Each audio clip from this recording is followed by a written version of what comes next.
Mark Driscoll? Cozy Inohio. What'd you call me? Okay. Pre-funk.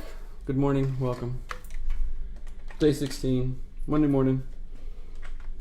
On Monday morning, he came in with a breeze. I don't know what song you're singing. Sunday morning? I'm not It's sure. a No Doubt song. I'm not sure what you're saying. Hey Josh. Hey Aaron. Hey Brad. Hey Andy. All right.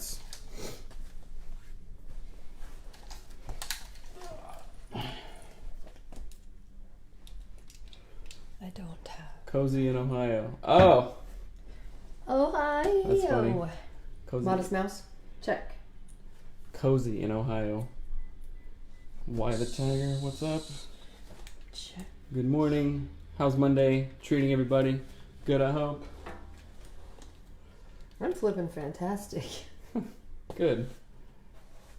Check, check. Might be getting Hello? a new bike and getting Melanie a folding bike Check, check. straight from Japan.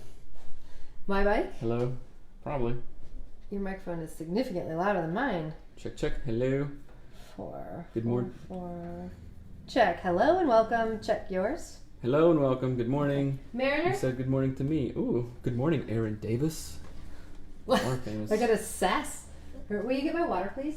Tammy, my water. Why is a kid in here? Yeah, why are you in here? This is a it's a podcast, not a kidcast. The markers? Yeah. They're under They're the. way up there Oh, on the oh, top those shelf. markers. I'll get them. Wait, what about the... Huh? You always leave and leave me to talk solo to the people. The dry What time do you guys wake up to do the show? Well, we both get up at 5 a.m. We have 30 minutes of writing, journaling time, scheduled out the day. And then at 5:30, I go to the gym. Gym? And then Okay. Melanie does stuff too. And then at 7, we do the show. 7 Pacific time. Pacific, West Coast. So that's right. Hey, Nikrupa. Okay. Nikrupa. Are we ready? I believe so. All right. Review of the day. Right? Yeah, it's right there. Okay. And we didn't read this one, did we? I don't recall reading Sure. it, but I don't know. March 2019. Okay, that's. I mean, Oh, they started listening March 2019, but they reviewed 5/17. Oh, that's like 3 days I ago. don't. Okay, I don't perfect. think we read it. No, we didn't. Okay. All right. Do you want to hold that up so that you Yeah, we'll title when it right? we go. We can. What? What'd you do? Hands. Okay. Hands? Okay. Ready? Okay. Nice morning routine. Yep. Balanced. I just started again yesterday. It's been goofy for a while since we were moving and stuff, but now back on track, kicking some you know what. Kicking some unicorn. Edible hockey sticks. Oh, jeez. Okay, are we ready? That spells ah. Are you ready? Yep.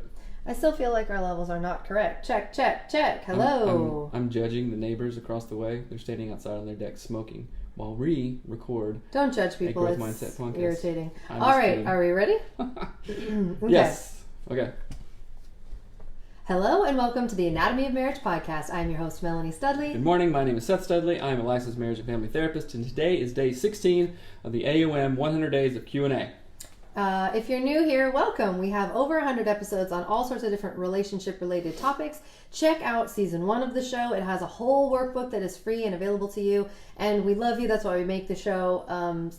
Hashtag life goals. I don't know. Hashtag. Hashtag I don't know what to say right Okay. now. We do 4 things every single time. We pray, we share past gratitude, we read a review of the day, and then we go straight into your questions. And as the last maybe 20 days, the show is brought to you by audibletrial.com/anatomy of marriage. Go to audibletrial.com/anatomy of marriage to get your free audiobook. Right now, I'm listening to Mel Robbins' The 5-Second Rule, and so is Melanie, I think. And it is golden. So, go there. All right, let's pray. And we're going to talk about book recommendations All actually right. today. Thank you, God, for your blessings. Thank you, Creator, for all that you have provided us. Thank you for this opportunity to enrich and grow in our own selves and our own marriage. I pray that it is helpful to those who listen and those who want to do better in their lives. Amen. Amen. Okay. So what's Yesterday, thank you. I'm thankful that you looked up the indoor rock climbing wall at our local high school, and we went there because it was like an open house yesterday. That was a lot of fun. It wasn't quite an open house. Well, sort of, but you made it happen, Captain, and we went there, and that wouldn't have happened if it wasn't for you, so thanks. That was rad. You're welcome. I'm thankful that you climbed because I know you were trying to be a poopy pants and not climb. And so I felt challenged embarrassed. Because, all the other rock climbers, those weirdos, should feel embarrassed too. So I'm glad that you climbed because it was really fun. And the It kids was a really lot of fun. enjoyed I used to be a rock climber, and that was a lot of fun. So thank you for that. Okay. I think you used to rock climb. I don't think you were a rock climber. I think there's a difference. I don't know. I had all the gear, and we went like every weekend, so whatever. Anyway, 5 stars from Drew Dana. I love the Studleys. I started listening to this podcast in March of 2019. I started from the very first episode and to June of 2018. And M2, June of 2018. Okay, I'm catching up fast. This is so easy to do when you're listening to such incredible communicators. Seth and Melanie are real, raw, honest, and hilarious. Thank you for this tool. I love it and recommend it to everyone. All the stars to this couple. Thank you so much, Drew. That is really cool. Dana? Claire Danes. Okay, Claire Danes, yes. Okay. We appreciate that, and all of your reviews and ratings are helpful, so thank you for doing that. That's right. The first question is, you've mentioned a couple of audiobook recommendations on the podcast recently, and I was wondering if you had any about doing hard things. I recently started a new job and feel so inadequate and in over my head. I'm looking for a book that might empower me to know that I can do hard things and do the hard things in front of me. Thought I'd reach out and ask y'all. This is a great question. You did some research here. This is great. Oh yeah, I have a whole list of books here. I will start by saying that if you can listen to Joyce Meyer, listen to Joyce Meyer. I know some people really don't like her, but I absolutely adore this woman. Mm-hmm. And she talks about her entire journey is basically her like, I should not be able to do what I'm doing. And this is how I did like all the things that I'm doing. And this is the things I feared in my own mind and all that stuff. So listen to Joyce Meyer. But I have like 6 or 7 books right here.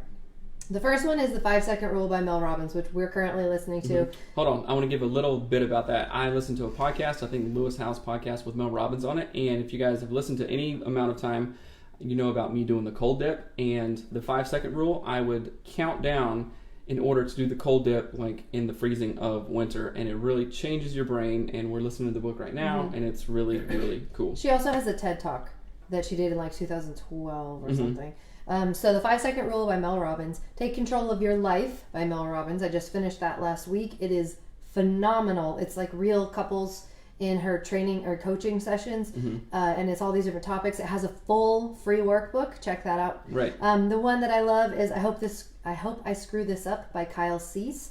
That's one that kind of expands. It just sort of takes the barriers of your mind down and talks a lot about fear and all that kind of stuff. That one was really good. She read it first, and then I read it. It was awesome. The book Thinking Transformed. It's an audiobook by Joyce Meyer. Is really good. It is one of her like teaching sermons or whatever. It's like 3 or 5 hours long. I can't remember, but it's so good, and it's basically transforming your thinking. But it's good. It's my favorite format of her audiobooks is when it's just like an actual live event. Yeah. Daring Greatly by Brene Brown. I actually haven't read it, but I know lots of people who love it. I've read Braving the Wilderness, and that one was awesome. It's all about fear, about shame, and unlearning stuff. It's super, super awesome. And I could relate to her pretty good because she was from Texas, and it's just a lot of like cultural stuff in the South. And the last one... Don't say it. The last one is a book... Un-F Yourself. Yeah, it's an inappropriate word. By Gary John Bishop, Un-F Word. Did you read that one? I did not read it, but I think I might. I read that one. It literally has like 35,000 4.5-star reviews, which is insane for a book. It's Usually really good. books have like 1,000 reviews. But and I think the audio narrator is like Irish or Scottish. No, he is Scottish. No, the audio narrator. So he's Scottish. I checked him out on, I think he was on Lewis House. He was on the Order of Man podcast, and recently he just has a new book out, and I listened to it, but I cannot remember the name of But it. his name is sorry. Gary John Bishop, and he's Scottish. So GJB. That's No. what I call him. Okay. All right. So those are great books to start with. So thank you for the question. We love audiobooks. Again, go to audibletrial.com/anatomy of marriage. Get your free audiobook because they're awesome. Yeah. Next question. Okay, my partner is super sensitive, and I'd love some tips on how to deal with it. He gets so offended over everything I say. I can tend to be a little sarcastic a lot of times, but it's so frustrating that he just gets quiet and offended. It's almost like it's every interaction we have. Do I just have to change who I am and walk on eggshells with what I say so I don't offend him? Is he the problem with being so sensitive? How do I find a middle ground solution to my sarcastic personality and oversensitivity? Okay. This is a great one. This one hits home. Story of our marriage. I wanted to read, before answering this question, the definition of sarcasm. Are you ready? Yes. The use of irony to mock or to convey contempt. Synonyms include mockery, ridicule, scorn, scoffing, bunting? I don't Bunting? think I meant to write bunting. That wasn't supposed to be on. A little bit of sarcasm goes a long way. And I wrote a little bit of sarcasm goes a long way. So the reason I wanted to write the definition of what sarcasm is because, what are you, lazy man? Stand up. Worked out. Come on.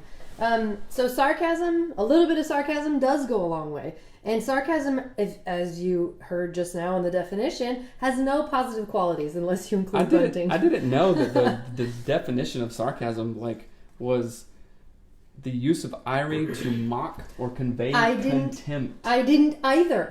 Contempt is one of the four horsemen of the apocalypse. Or to John mock. Gottman. I thought you were going to say tamale. Or tamale. No.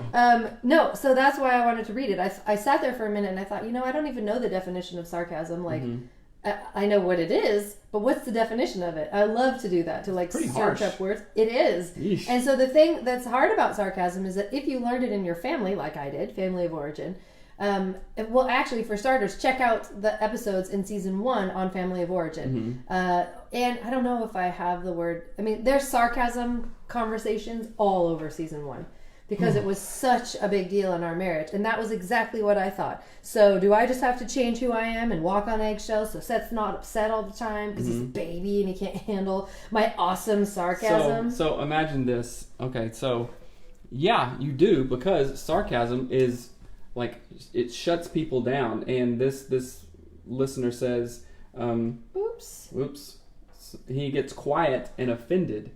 Most people, when they're mocked or like spoken to with contempt, would withdraw, would get quiet, and would be offended. Not like, oh, I'm so PC, you can't say that. How dare you say that? It's more of like, you feel terrible. It makes you feel bad, right? And is he the problem with being so sensitive?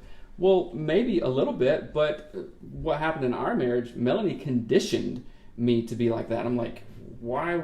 I don't want to like almost even be around you if you're just going to be sarcastic and mock me and like nag and blech. Well, and let me say, what did that convey to Seth? As we just read, sarcasm, the use of irony to mock or convey contempt, right? So that was me saying, every time I was sarcastic, thinking it was funny, good one. I'm letting him know, no, that wasn't a good one. No, you didn't do a good job. No, I don't think that you're smart enough, or I don't think you're good enough, or it wasn't funny enough, or it wasn't whatever. So every time that you are using sarcasm, and trust me, I was the queen of sarcasm forever. When you are using it every single time, you are cutting down your partner. Literally. That's like you're just kicking the feet out from under them and being like, don't know why they don't want to hang out. Right. So weird. And it's like, no, it's not weird. You're being a jerk. Right. That does not mean that your husband is not overly sensitive as well, which was the case with us, where Seth's family never uses sarcasm. I don't think I've ever heard your family be sarcastic. Maybe your dad? Sometimes, but not really. It's more, just... I can't even imagine. I don't even think I've heard your family use sarcasm. So it is a sort of extreme opposite family of origin things, where Seth's family is like encouraging and kind, and they hug and they whatever. My family's like sarcasm, make a joke, avoid eye contact, don't touch, right? And so it was sort of like both. I was overly sarcastic. I was like grossly sarcastic, and Seth was hypersensitive to it. So neither one of us was like fully wrong, but I was mostly wrong. I was better. You were better. at getting your feelings hurt. Okay, so also this lady says, and so thank you for your honesty here.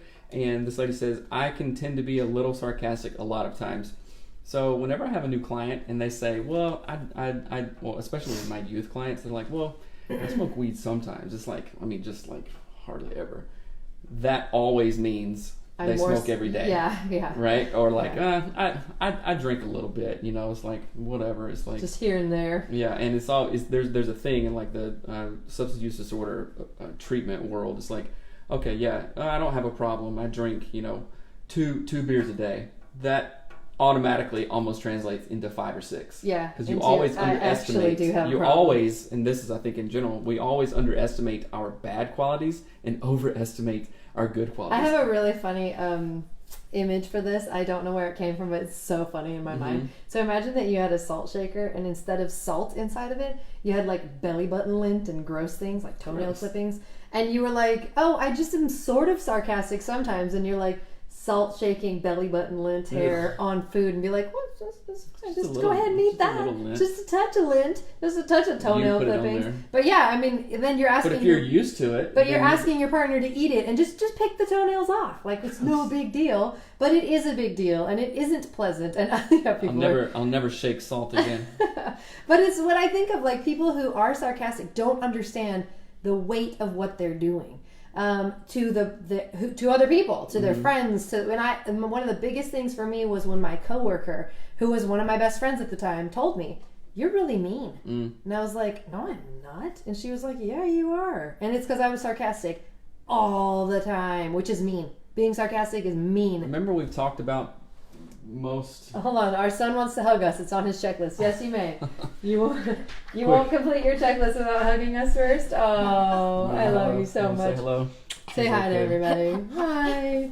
All right. Thank you for the hug, sweetheart. All right.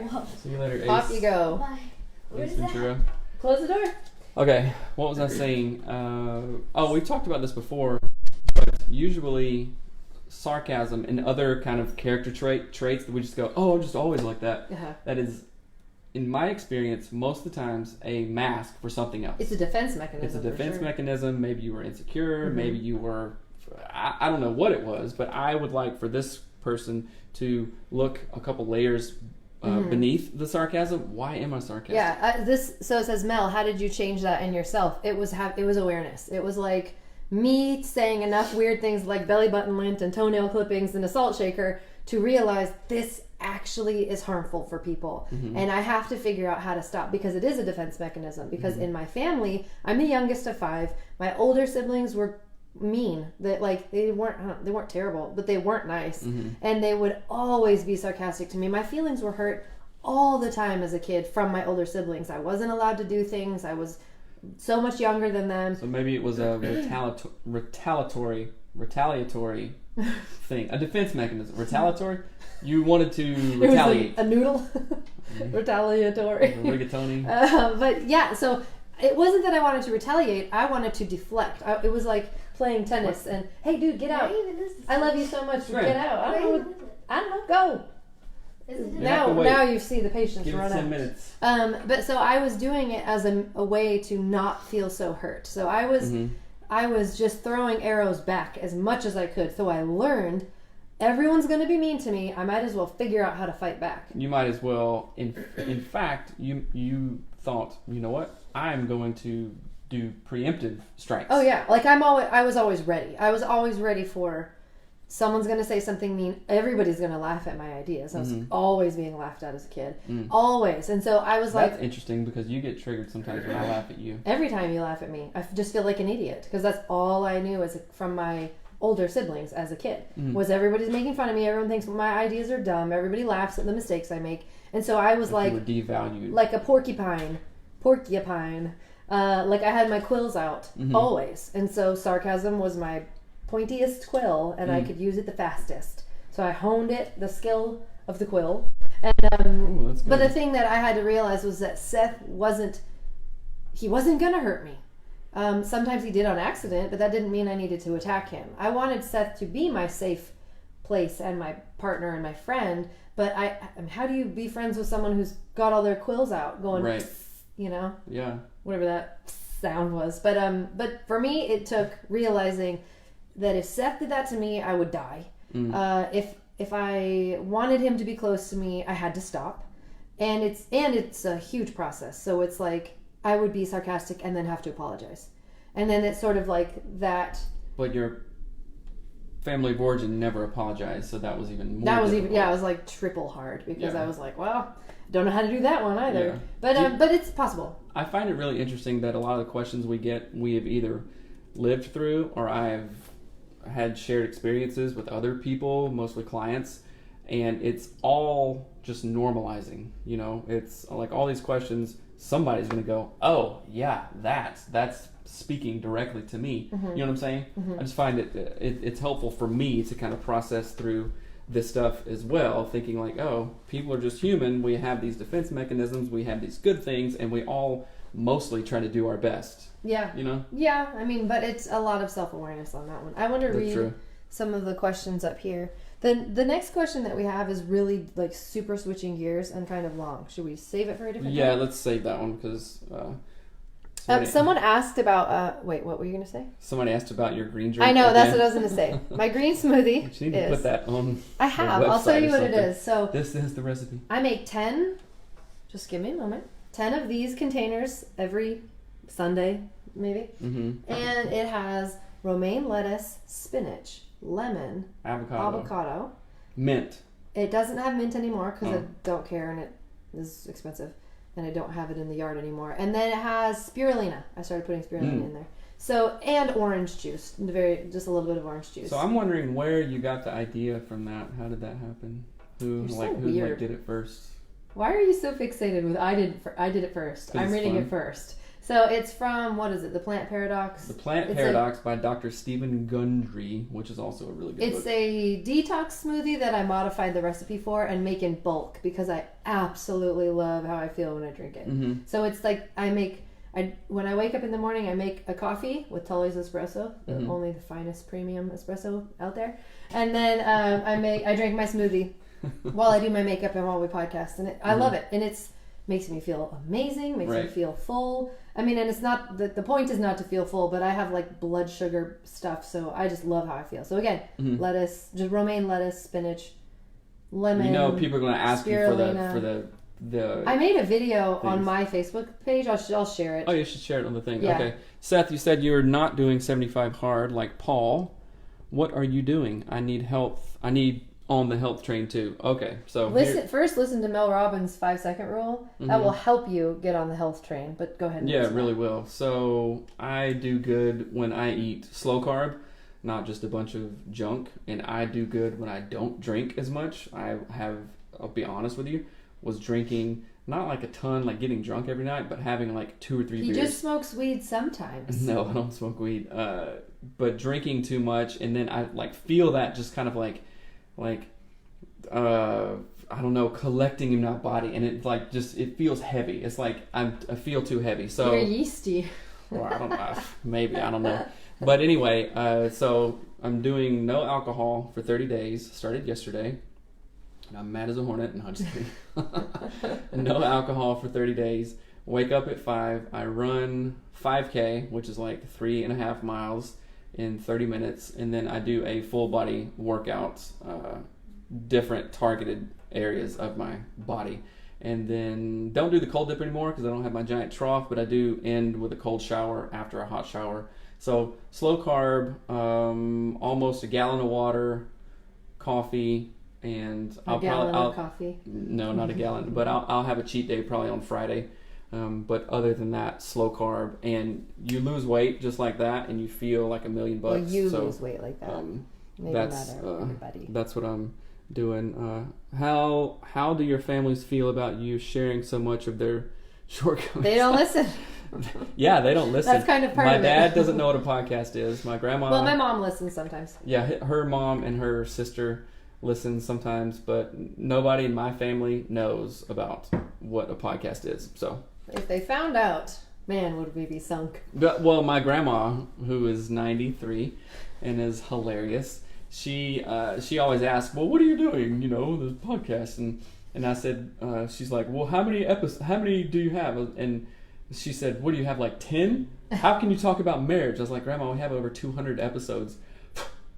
And she was just like, did not They understand just how think we, it's like what, the grossest, what we like, could talk about. Yeah, what can we like, possibly what do talk you talk about? about? I'm like, well, people write in, blah, blah, all It's this a stuff. different. I don't think Seth's family would like it at all, even if it had nothing to do with them, because it's so in depth and it's like that's stuff that they're trying to avoid, like a just think lot. we're- My we're- family kind of is too, but my mom listens and she's incredibly great spirited and strong willed, so she Let's doesn't get a see. feeling. I love that you share it all, but I can't imagine you get a lot of backlash for it from others who can't reflect. yeah. Well, yeah, they were. Mm-hmm. If they were, yeah, I don't We know. do have a dispensary in our neighborhood. Well, Washington is Let's see. a green We've state got a bill. in Let's a bunch see. of ways. Yeah. Okay.